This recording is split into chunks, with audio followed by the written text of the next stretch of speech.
অর্থাৎ আল্লাহর সৃষ্টির সেরা, আমাদেরকে সৃষ্টির সেরা জীব হিসেবে তৈরি করেছে। যে আমাদের প্রকৃতি আছে, এগুলো টেক কেয়ার করা হচ্ছে মানুষের। তো এই সেন্সটা ওই যে বললাম এডুকেশনে সামাজিক এবং ধর্মীয় মূল্যবোধের সাথে এই বিষয়টাকে আমরা অ্যাড করতে চাচ্ছি, বাট এটা আমরা এখনো ফাইনালাইজ করিনি। কোথায় কীভাবে করলে ভালো হবে এটা নিয়ে আমাদের মধ্যে আলোচনা আছে। আপনারা যদি মনে করেন যে এই জিনিসটা ভালো হবে, আপনারা আপনাদের ওপিনিয়ন জানালে আমরা we can add that.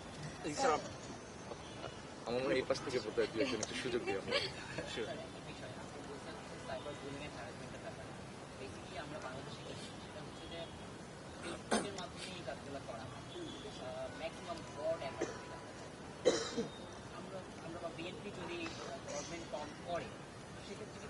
Doubt আছে নাকি?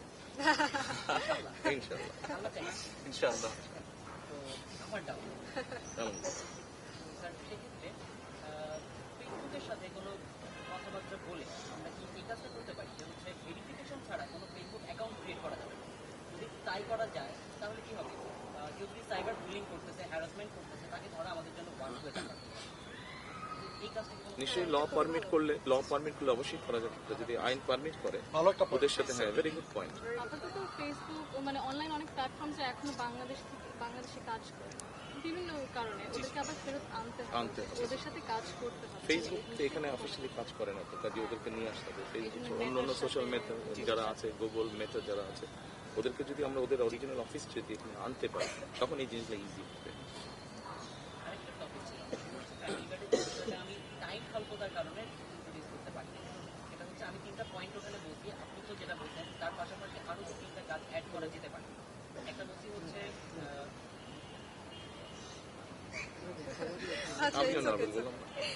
স্যার 3টা পয়েন্ট দিয়েছিলাম, তার মধ্যে একটা ছিল হচ্ছে প্রবাসীদের ফ্যামিলিকে যদি আমরা সুরক্ষার আওতায় আনতে পারি ফ্যামিলি কার্ডের মাধ্যমে। ফ্যামিলি কার্ড যেহেতু আমরা তাদেরকে দিচ্ছি, পরিবারে কতজন সদস্য আছে, কে কে আছে, এটা কিন্তু আমরা জানতে পারবো। আমরা এই সেগ্রিগেশনটা করতে চাচ্ছি না, এই সেপারেশনটা আমরা করতে চাই, আমরা ওটাকে ইউনিভার্সাল রাখতে চাচ্ছি। প্রবাসী তো আলাদা একটা সেক্টর হয়েছে, আমরা সবাই বাঙালি, বাংলাদেশি, বাট ওরা আলাদা একটা সেক্টর না, যে ওরা দেশের বাইরে থাকে, ওদের প্রতি আমাদের একটু আলাদা নজর দেওয়ার দরকার আছে। সেই জায়গা থেকে এটা বলা। একটা পয়েন্ট যেটা আমি অ্যাড করতে চাই সেটা হচ্ছে আদমশুমারি। এখানে যেটা ইফ আই মে ইন্টারাপ্ট, এখানে আমরা যেটা চিন্তা করতে পারি ফ্যামিলি কার্ডের ব্যাপারে, এটা চিন্তা না করে আপনার ধরেন এটা এভাবে হয়তো হতে পারে, সেটা হচ্ছে যে যারা প্রবাসী, যারা রেমিটেন্স পাঠাচ্ছে, এবং আমরা যদি গভর্নমেন্ট থেকে যদি এরকম করা যায় যে যারা সে অফিসিয়াল, অবশ্যই অফিসিয়াল চ্যানেলে সাচ অ্যামাউন্টের আপনার একটা রেমিটেন্স যদি বছরে পাঠায়, বা 5 বছরে পাঠায়, বা 3 বছরে পাঠায়, হয়তো তাদের আমরা একটা ইনসেন্টিভ রাখতে পারি, একটা আপনার retirement sort of benefit sort of আমরা কিছু রাখতে পারি, এরকম কিছু আমরা চিন্তা করতে পারি। বাট ফ্যামিলি কার্ড এর ব্যাপারে আলাদা করে চিন্তা আমি জানি না, এখন সেটা আমরা এভাবে চিন্তা করি। বাংলাদেশকে ছড়াই দিতে পারবো, আনতে পারবো, তখন প্রত্যেক ফ্যামিলিতে কতজন সদস্য আছে এটা তো আমরা জানবো। এটা আপনি এখনো জানতে পারবেন মোটামুটি। সেই ক্ষেত্রে এটা কোনো যেটা করা হয় একটা ব্যয়বহুল প্রসেস। তো ফ্যামিলি কার্ডটা যদি ইন্ট্রোডিউস হয়ে যায়, প্রত্যেকের ঘরে ঘরে প্রত্যেক ফ্যামিলিতে যদি ফ্যামিলি কার্ড থাকে, তাহলে কিন্তু আদমশুমারির জন্য সেই বিশাল অ্যামাউন্টের টাকাটা আমাদের খরচ করতে হচ্ছে না। আমরা অটোমেটিক্যালি একটা প্রসেসের মধ্যে চলে আসি। আমাদের দেশের জনগণ কতজন, এটা কিন্তু আমরা একটা ওয়েবসাইট করে দিলে যে কেউ দেখতে পারবো, বলতে পারবো যে আমরা এতজন বাংলাদেশ যেতে পারে, করা যেতে পারে।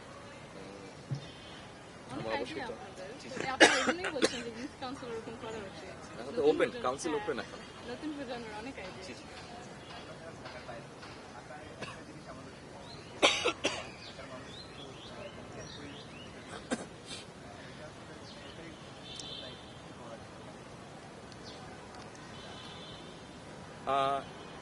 ঢাকায় আপনার ধারণা আছে এখন কত মানুষ ঢাকায় থাকে? আমি লাস্ট যেটা শুনেছিলাম 3 কোটি প্লাস মানুষ থাকে। এই ট্রাফিক জ্যাম হবার বেশ কয়েকটি কারণ আছে আমার ধারণা। প্রথমত আপনার আমাদের রোড ডিজাইনিং, দ্বিতীয়ত আমাদের public transport management of public transport system, আর থার্ড হচ্ছে বেশ কতগুলো ফ্যাসিলিটির মধ্যে এডুকেশন আছে, হেলথ আছে, সিকিউরিটি আছে, জব সিকিউরিটি আছে, এই সব কিছুই কম বেশি আপনার ঢাকা কেন্দ্রিক গড়ে উঠেছে। আমি কিছুদিন আগে 8 মাস আগে আপনার এক ভদ্রলোকের সাথে আলাপ করেছিলাম, প্রফেশনাল, উনি একজন আর্কিটেক্ট, ওনার সাথে আলাপ করেছিলাম। উনি ছাড়া আরেকজনের সাথে আমি বুয়েটের একজন স্পেশালিস্ট আছেন, উনি ট্রাফিক নিয়ে কাজ করেন, স্পেশালাইজেশন হচ্ছে ট্রাফিক ম্যানেজমেন্ট। এই দুই ভদ্রলোকের সাথে দুটো আলাদা বিষয় আমি আলাপ করছি। তো প্রথমে আমি আর্কিটেক্ট যে ওনার সাথে কি আলাপ করতে সেটা বলি। একটা চিন্তা আমার ছিল, এবং কিছু কিছু দেশে আমরা দেখেছি, আমরা কোরিয়াতে দেখেছি, চায়নাতেও বোধহয় চিন্তা করেছে। সেটা হচ্ছে, যেমন ধরেন আপনি যদি ঢাকা থেকে রেলগাড়ির স্পিড হবে এভারেজে 60 থেকে 70 মাইল, নট কিলোমিটার। আপনি 1 ঘন্টায় কোথায় পৌঁছবেন? ইজিলি আপনি 1 ঘন্টায় ময়মনসিংহ পৌঁছতে পারবেন, ইজিলি 1 ঘন্টায় মুন্সিগঞ্জ পৌঁছতে পারবেন, মানিকগঞ্জ পৌঁছতে পারবেন, টাঙ্গাইল পৌঁছতে পারবেন, ইজিলি পৌঁছতে পারবেন।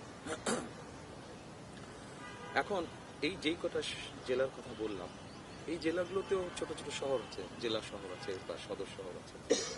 আমরা এগুলোতে পরিকল্পনার মধ্যে আছে কিভাবে করবো, ডিটেলটা we are working on, but আমাদের চিন্তার মধ্যে আছে যে এখানে আমরা ছোট ছোট স্যাটেলাইট টাউন করেছি, স্যাটেলাইট টাউন গড়ে তুলবো। এখন বলতে পারেন আপনারা এত জায়গা পাবেন। আমরা যেটা করতে চাইছি সেটা হচ্ছে যে নতুন জায়গা নিব না, যেই জায়গায় অলরেডি শহরটা আছে এই জায়গাতেই আমরা জিনিসটা তৈরি করব।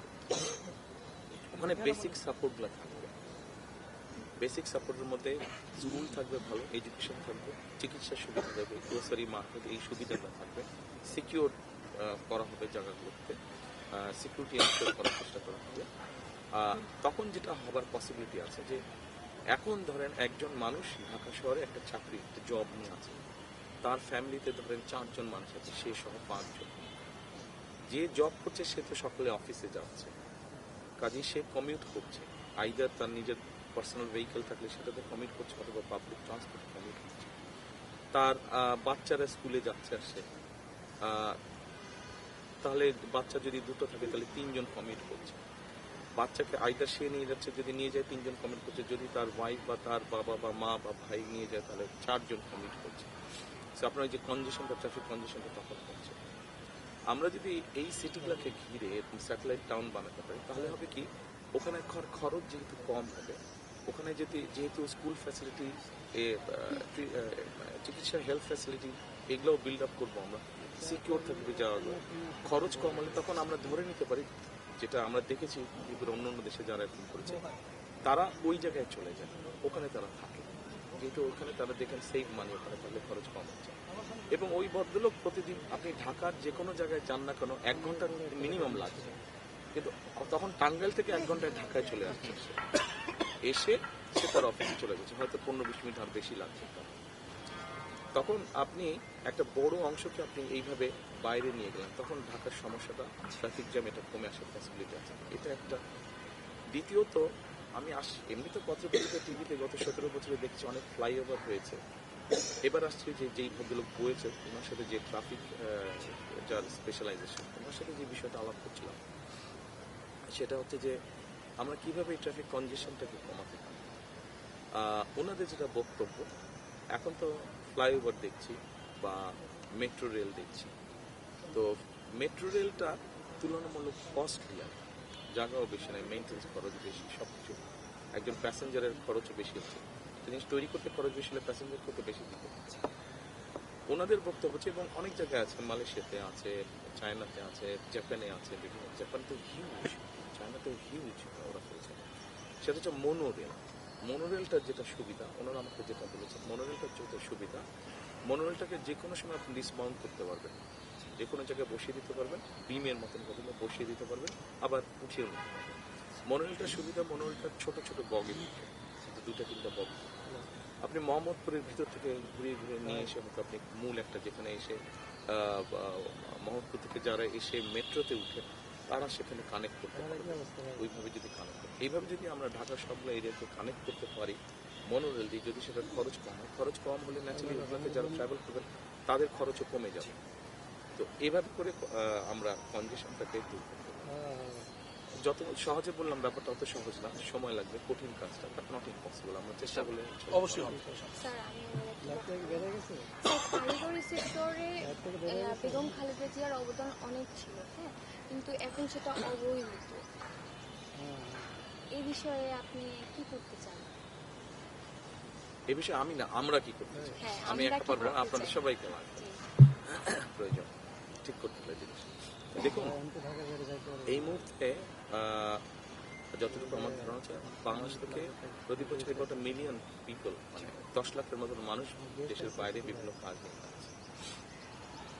এর মধ্যে 7 লক্ষের মতন মানুষ, 6 থেকে 7 লক্ষের মানুষ যাচ্ছে মোস্টলি মিডল ইস্ট, আনস্কিল হিসেবে যাচ্ছে। অন্য অন্য জায়গায় আনস্কিল খুব কমই যাচ্ছে, স্কিল হিসেবে 2-2.5 লাখ স্কিল হিসেবে যাচ্ছে। এই যে আনস্কিল যাচ্ছে, এদেরকে যদি আমরা, যেটা উনি করেছেন, ম্যান্ডারিন শিখছেন আমাদের এই বোন, সো আমরা যদি আমাদের ইয়ুথদেরকে বিভিন্ন রকম স্কিল হওয়ার জন্য, সেটা যেমন আমার গাবতলীর ছোট ভাই বলেছে, বগুড়ার ছোট ভাই বলেছে যে কন্টেন্ট মেকিং বা আইটিতে যারা কাজ করে, যারা ফ্রিল্যান্সিং এর কাজ করছে, যারা কন্টেন্ট মেক করছে, যারা ডাটা প্রসেস করছে, যারা ডিজাইনিং এর কাজ করছে, তাদেরকে যদি আমরা স্পেস দিতে পারি, অথবা যারা করতে চাইছে এদেরকে যদি ট্রেনিং অ্যান্ড স্পেস দিতে পারি, তাহলে কিন্তু এখানে একটা জব অপরচুনিটি তৈরি হচ্ছে। যারা এইগুলোতে ইন্টারেস্টেড না, অনেকে আছে, যেমন আমি ছিলাম আর্টসের স্টুডেন্ট, কিন্তু আমি ছোটবেলা থেকে আমার ওই কাছে স্কুল ডেভেলপমেন্ট করে এগুলো সব মানে এটা খুলো, ওটা লাগাও, এটা করো, ইলেকট্রিক এই অভ্যাসটা আমার ছিল, এখনো কম বেশি আছে। সেম সব। ওকে, গুড গুড। লন্ডনে আমার ছোট করে একটা ওয়ার্কশপ ছিল, বাসায় একটা কর্নারে একটা জায়গায় আমার ছোট করে ওয়ার্কশপ ছিল। যেই দেখতে অবাক হয়ে যে আপনি এত হাতুড়ি বাতাল এগুলো দিয়ে কি করেন। এখন অনেকের এরকম ইন্টারেস্ট আছে। তো আমাদের যে ভোকেশনাল ইনস্টিটিউশনগুলো আছে, এই ভোকেশনাল ইনস্টিটিউশনগুলোতে এই মুহূর্তে বোধ হয় 150-এর উপরে সাবজেক্ট আছে, কিন্তু মোস্টলি আমাদের প্রয়োজন হয় না। মোস্ট সাবজেক্ট আমরা এগুলোকে নিয়ে এসে ইজিলি আমরা ইনফরমেশন বের করতে পারবো যে বাংলাদেশের মানুষ যেই যেই জায়গায় যাচ্ছে, পৃথিবীর যেই যেই দেশে যাচ্ছে, এখানে নেক্সট 5 to 10 ইয়ার্স কি জব অপরচুনিটি আছে, সেইভাবে আমরা ডিজাইন করতে পারবো। আপনি যে আপনার ভিডিওতে দেখিয়েছেন, সে ফরিদপুর বেল্টে আপনি দেখেছেন ইটালিয়ান ল্যাঙ্গুয়েজ। আমাদের ফরিদপুর বেল্টের ম্যাক্সিমাম লোকজন ইটালি যায়, ইউরোপ ইটালিতে যায়। এখন আমরা যদি ওখানে যে ভোকেশনাল ইনস্টিটিউশনটা করব, সেখানে যদি ইটালি বা ইউরোপে কি কি কাজের অপরচুনিটি আছে, ওভাবে যদি আমরা জিনিসটাকে ডিজাইন করি এবং with the language course, mostly Italian শিখবে বা আশেপাশে জার্মান বা অন্য স্পেন যেগুলো দেশ আছে, এই ল্যাঙ্গুয়েজগুলো যদি আমরা রাখি, তাহলে যাদের ওই দিকে আবার ইচ্ছা আছে তারা ওখানকার ভোকেশনাল কোর্সে ট্রেনিংটা নিতে পারবো উইথ দি ল্যাঙ্গুয়েজ। এইভাবে জিনিসটাকে আমরা অ্যাড্রেস করতে চাই। আর এর বাইরে আপনাদের কাছ থেকে বুদ্ধি এসেছে, আইডিয়া এসেছে, আমার ফ্যামিলি কার্ডের ব্যাপারে এসেছে যে আমরা যদি এই মাদেরকে ছোট ছোট এসএমই করার জন্য ছোট ছোট লোন আমরা দিতে পারি, এরকম অনেক করা যাবে। ছোট ছোট এন্টারপ্রেনার যারা আছে, এরকম অনেকগুলো করা যাবে। স্যার কারিগরি আমরা যেহেতু ঢাকা পলিটেকনিক্যাল পড়াশোনা করি আমি, তো কারিগরি পড়াশোনাকে কেউ একটা সেরকম গুরুত্ব হিসেবে মানে এটাকে ঠিক দেখে না। সম্মানের চোখে দেখেন, জি জি সম্মানের চোখে। সেই জন্যই আমাদের নর্মাল কারিকুলাম যেটা আছে স্কুল, সেখানে আমরা ক্লাস 7-8 থেকে আমরা ভোকেশনাল থিওরিটা আমরা ইন্ট্রোডিউস করতে চাইছি, এবং ক্লাস 9 to 12 আমরা প্র্যাকটিক্যাল ট্রেনিংটা রাখতে চাইছি। আর আপু, আপনি কিন্তু পুরো বাংলাদেশ ঘোরার সময় আমাকে ডাকবেন। অবশ্যই অবশ্যই আমারও খুব ইচ্ছে। অবশ্যই সবাইকে দিয়েছেন।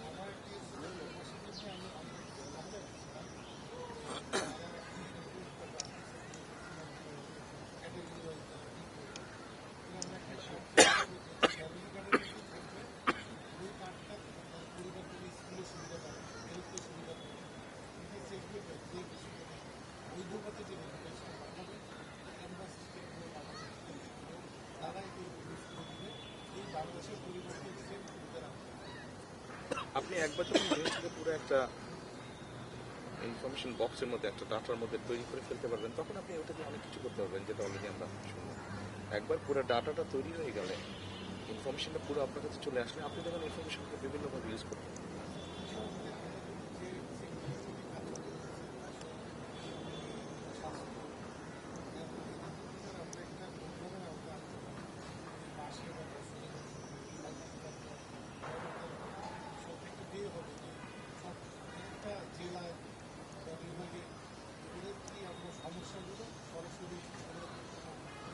সেই জন্যই তো আমাদেরকে এটা তো চাইছি আমরা, সেই জন্যই তো আমাদেরকে ডেমোক্রেসি প্র্যাকটিস করতে হবে। আমরা ডেমোক্রেসি যত বেশি প্র্যাকটিস করবো এভরি লেভেল, শুধু যে জাতীয় সংসদ নির্বাচন তা না, আমরা ইউনিয়ন পরিষদের মেম্বার, ইউনিয়ন পরিষদের চেয়ারম্যান, পৌরসভার চেয়ারম্যান, পৌরসভার মেম্বার, আমরা এইখানে যত ডেমোক্রেসি প্র্যাকটিস করবো তখন হবে কি আস্তে আস্তে সেই মানুষগুলোই সামনে বেরিয়ে আসবে যারা অ্যাকচুয়ালি মানুষের জন্য কাজ করতে চায়। দেখুন, আপনি যখন পানি ফিল্টার করেন খাবার জন্য, আপনি কিন্তু এক লেয়ারে করেন, আপনি 3-4 লেয়ারে পানিটাকে ফিল্টার করেন। আমার যেরকম আমাকে কালকে অ্যান্টিবায়োটিক দিয়েছে ডাক্তার, তো আমি বললাম কয়দিন খেতে হবে, বলে 7 দিন খেতে হবে। তার মানে 7 দিন খাবার পরে এটা ভালো হবে আমার কাশি। আমরা যেটাই করি না কেন আমাদেরকে শুরুটা করতে হবে, সময় লাগবে, জায়গায় পৌঁছাতে সময় লাগবে আমাদেরকে শুরুটা করতে হবে। আমরা চাইছি শুরুটা করতে ইনশাআল্লাহ। আমাকে যদি বলেন একজন পলিটিক্যাল অ্যাক্টিভিস্ট হিসাবে, অনেক কিছু করতে চাইছি না আমি অল্প কিছু করতে চাইছি, কিন্তু জিনিসটা ঠিকভাবে করতে চাইছি, যতটুকু সম্ভব ঠিকভাবে। I don't want to do a lot. কিছু জিনিস করতে চাইছি কিন্তু যেটাতে আপনার বেসিক জিনিসটা, বেসিক কমফোর্টটা আনা যাবে, বেসিক বিষয়টাকে আমরা অ্যাড্রেস করতে পারবো। আমরা শুরু করব, আপনারা এগিয়ে নিয়ে যাবেন, আপনাদের পরের জেনারেশন ওটাকে কন্টিনিউ করবে ইনশাআল্লাহ। স্যার জাইমার আমার মনে হয় একটা আমাদের মধ্যে কথা এখন আমি শেষ একটু করতে অ্যাড হবে। করতে চাই, একটা ছোট্ট অ্যাড করতে চাই, সেটা হচ্ছে যে অনলাইন হ্যারাসমেন্টের কথা যে বললাম, তো জুলাইতে আমরা দেখেছিলাম যে মেয়েদের ভূমিকা অনেক বেশি ছিল, এবং তখন আমরা ভেবেছিলাম যে অনেক মেয়ে হচ্ছে যে পলিটিক্সে আসবে, অনেকে চেষ্টাও করেছে, কিন্তু তারা আবার ব্যাক করেছে। তার বড় কারণ হচ্ছে যে তাদেরকে অনলাইনে slut shaming, body shaming, every kind of shaming যা আছে তা করা হয়। তো যারা অ্যাকচুয়ালি পাবলিক ফিগার হতে চায় বা পলিটিক্সের মতো জায়গায় আসতে চায়, যেহেতু এটা আপনার এরিয়া, তো তাদের সেই মেয়েদের জন্য আপনি কি বলবেন? না, এখানে একটা আইডিয়া এসছে আমাদের যে এটা যারা করে আমরা কি পলিসি নিলে আমরা লোকেট করতে পারবো যে কারা এইসব খারাপ কাজ করছে, তখন দেশের ল অনুযায়ী তাদের বিরুদ্ধে ব্যবস্থা নেওয়া যায়। এটার আইডিয়াটা অলরেডি আমরা পেয়ে গেছি, ইটস এ গুড আইডিয়া। এটা আমরা আমাদের চিন্তার মধ্যে রাখবো, সুযোগ পেলে আমরা সেটা কিন্তু আপনিও যেটা বললেন ওই যে আগে 2002-2003 সময় যে অ্যাসিডের দুইটা ল ছিল, আমাদের শিক্ষাও দিতে হবে বাচ্চাদেরকে, তরুণদের, যুব সমাজকে এই যে এগুলোর ব্যাপারে। তারপরে যে অনলাইন প্ল্যাটফর্মের সাথে যদি আমরা কাজ করতে পারি, লিগাল গাইডেন্স যদি থাকে, লিগাল প্রোটেকশন, যদি কনসিকুয়েন্সেস, কনসিকুয়েন্সেস রিপোর্টিং, তাহলে কিন্তু জিনিসটা আস্তে আস্তে কমে আসবে। কিন্তু এটা বাড়ছে আর রয়ে থাকছে কারণ কিছু হচ্ছে না। কিছু করলে হচ্ছে না, তো আর ধরা পাচ্ছে না। তো জিনিসটাকে একটু গুছিয়ে হয়তো বা আমাদের বুঝতে হবে যে এটা নিজ মতোই ঠিকঠাক হবে না, আমাদের কিছু করার প্রয়োজন। আর হয়তো বা তরুণরাই সলিউশন বের করতে হবে, কয়েকটা লাগবে কিন্তু ইনশাআল্লাহ। আপনাদের অনেক ধন্যবাদ। আমাদের আচ্ছা, সময় শেষ হয়ে গেছে। আমাদের আমাদের লাস্ট কোশ্চেনটা নিয়ে ভাইয়া ভোটার মানে ফ্রিল্যান্সার এবং আইটি সেক্টরে আপনার ভবিষ্যৎ পরিকল্পনা আছে। দেখা যাচ্ছে যে কারিগরি সেক্টরে আমিও টেকনিক্যাল পার্সন, আমার সাথে আরেকজন বিজয়ী আছে, ওই কিন্তু টেকনিক্যাল পার্সন। অনেকেই ভাবে যে এরা পলিটেকনিক স্টুডেন্ট, এরকম একটা মানে মানুষের চিন্তা ভাবনাটাই এরকম যে এরা পলিটেকনিক স্টুডেন্ট, এরা কি করবে? অথচ দেখা হয় না যে পলিটেকনিকে আসলে অর্থাৎ ইন্টারমিডিয়েট লেভেলে সেই পর্যায়ে বাংলাদেশের সিলেবাস কোন জায়গায়, এখন যে জায়গায় পৃথিবী এআই নিয়ে চিন্তা ভাবনা করতেছে, এআই দিয়ে সব কিছু করতেছে, সেই জায়গায় বাংলাদেশের সিলেবাসে কি শেখানো হচ্ছে যে how to install this software, এই সফটওয়্যারটা কীভাবে ইনস্টল করে। মানে এই দিকটাতে বাংলাদেশের এতটা লিগেন্সি, বাংলাদেশের ফ্রিল্যান্সাররা কিন্তু অনেক এগিয়ে, মানে এই বিষয়ে বাংলাদেশের শিক্ষার তুলনায় ফ্রিল্যান্সাররা অনেক এগিয়ে আছে। তারা কিন্তু অনেক বৈদেশিক মুদ্রা বাংলাদেশে নিয়ে আসতেছে, লাইক বিদেশিদের মতো। আপনার জানা আছে সাউথ কোরিয়া খুব সম্ভব গত বছর কন্টেন্ট মেকিং থেকে কত আর্ন করেছে? $12 বিলিয়ন। শুধু আইটি কন্টেন্ট মেকিং থেকে $12 বিলিয়ন, একটা সাবজেক্ট থেকে। তো আপনি যেটা বললেন ওরা পারলে আমরা পারবো না, পারা যাবে। আমাদেরকে আমাদের জিনিসগুলোকে সাজাতে হবে। হ্যাঁ, হয়নি, আমরা দেখেছি অতীতে অনেক জিনিস হওয়া উচিত ছিল, হয়নি। আমরা ইনশাল্লাহ সামনে করবো, আমাদের সুযোগ আসলে আমরা সামনে করবো। হতাশ হলে চলবে না, আশা রাখতে হবে। আপনি যেটা হয়তো বা বলতে চাচ্ছেন, আমি যদি বুঝে বসি, যে আমাদেরকে যেটা শেখানো হচ্ছে, যেটা অফিসিয়াল ট্রেনিং এ আছে, ইটস নট আপ টু পার, যেটা দুনিয়াতে আমরা দেখতে পাচ্ছি, যেটা সাধারণ মানুষরা অলরেডি নিজেরা করে ফেলছে, আরো এগিয়ে যাচ্ছে। তো আপনি বলছেন ওই মানে জিনিসটাকে ব্যালেন্স করার জন্য, ইন্টারন্যাশনালি যেন ওটা ব্যালেন্স সেটাই তো। কিন্তু ওই যে বললাম, পানি ফিল্টার করতে তো কয়েকটা স্তর লাগবে, আমাদের ওই স্তরগুলো পার হতে হবে। আমরা হুট করে এখানে জাম দিতে পারবো না, অতটুকু জায়গায় আমরা জাম দিতে পারবো না। আমাদেরকে হেঁটে হেঁটে কাছে গিয়ে জাম করতে হবে, বা হেঁটে হেঁটে ভিতরে যেতে হবে। তো এই স্টেজটা আমাদের পার হতে হবে। আমরা পিছিয়ে গিয়েছি, বাট আমরা যদি প্ল্যান করে কাজ করি ইনশাল্লাহ আমরা ধরে ফেলতে পারবো। স্যার সবাই মিলে আমাকে একটা দায়িত্ব দিয়েছে যে আপনাকে রিকোয়েস্ট করার জন্য ওরা একটা সিঙ্গেল পিকচার তুলতে চাই। সিঙ্গেল পিকচার, ঠিক আছে। টাইম আসলে অন্য প্রোগ্রামে যেতে আমরা হবে পিকচার আমাদের। নিয়ে নিই ভাইয়া? হ্যাঁ, অবশ্যই। আসলে কি অনেক বড় বিষয় দেশ পুনর্গঠন, আমরা শুরু করি কাজ ইনশাল্লাহ। পলিটিক্যাল এটা তো অন্য সাবজেক্ট। মেন্টাল হেলথ নিয়ে স্যার আরেকটু যদি ইয়ে করা যেত, মানে এখন আমাদের জরিপ অনুযায়ী আপনার মানে প্রায় 2 লক্ষর জন্য একজন করে মানে আপনার ডক্টর রয়েছে। এইটা যদি আরেকটু ইয়ে করা যায়, আই থিঙ্ক এই জিনিসটা আছে আমাদের হেলথ নিয়ে আমরা আজকে কথা বলতে পারলাম না, ইনশাল্লাহ আরেকদিন আলাপ করবো।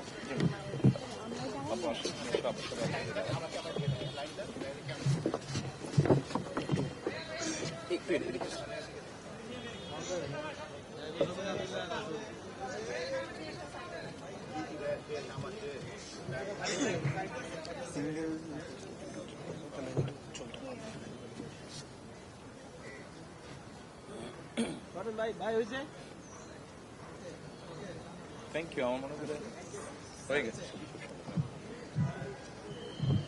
সবাই ভালো থাকবেন। জি স্যার, ইনশাল্লাহ দেখা হবে। আর help thank you sir. Okay sir, আপনাদের ওপিনিয়ন আমাদেরকে জানাবেন। জি স্যার। আবার আমরা আরো নতুন নতুন কন্টেন্ট বানাতে চাই স্যার। স্যার আপনাকে ধন্যবাদ। আমি ইলেকশনে স্যার, আমাদের কাজ উইন করার হওয়ার পরে আপনি সুযোগটা আমাকে আমাদের লিখিত স্বাক্ষরিত একটা অভিনন্দন পত্র মানে আপনি আমাকে দিয়েছিলেন, এবং ওখানে উল্লেখ ছিল যে তার এই অর্জন বাংলাদেশের শিক্ষার্থীদের অনুপ্রাণিত করবে। আমি মনে করি এটা আমার জন্য অনেক বড় একটা হ্যাঁ হ্যাঁ, অবশ্যই অবশ্যই। মানে আপনার দায়িত্ব, আপনি অর্জন করবেন। Thank you.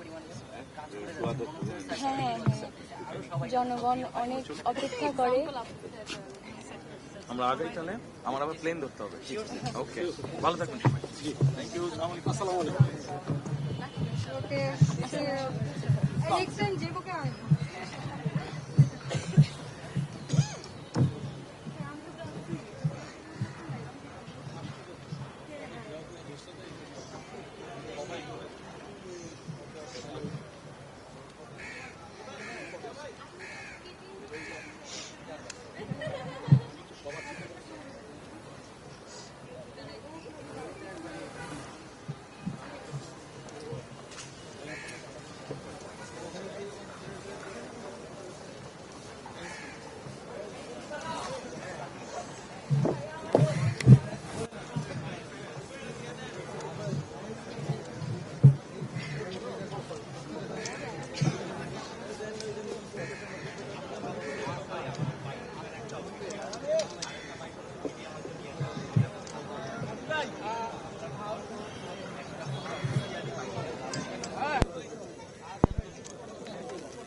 যে 10 জন আছে, 10 জন আছে, আরেকটা একটা ছোট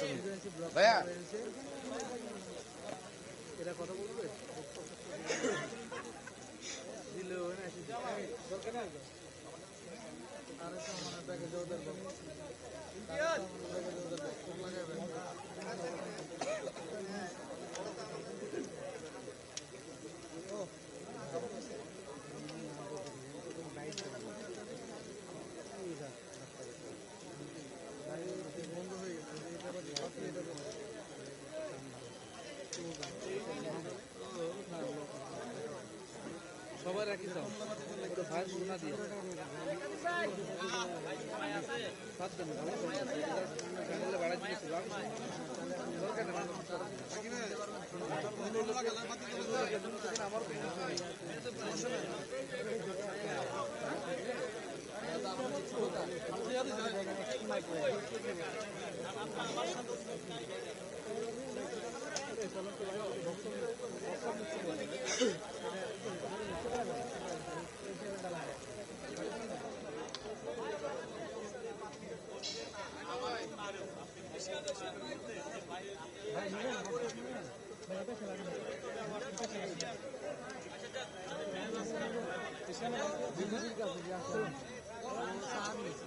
দেখেন তো পাওয়া যায় কিনা।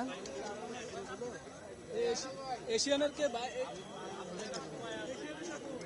এ ভাই এশিয়ান ভাই কই?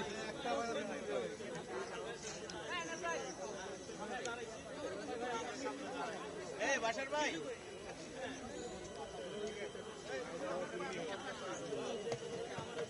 এ সুদন ভাই। আবির ভাই গো। ধন্যবাদ লাগে নাই আমারটা নিতে আইনাল ভাই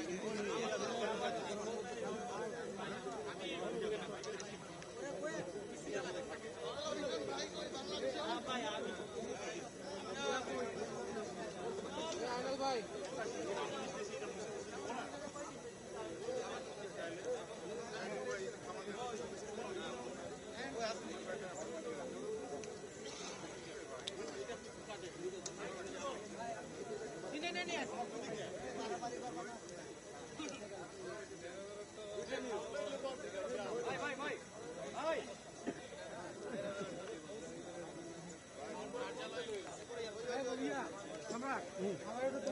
বাইক দিবা ওই পারে দিছো বাইক পুরোটাই লাগবে তোমার পিছনে আগাবো আমি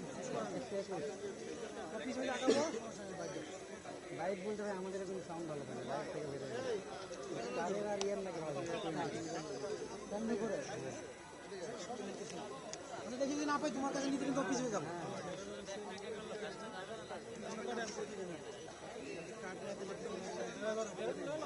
ভাই কি করবো লস করবো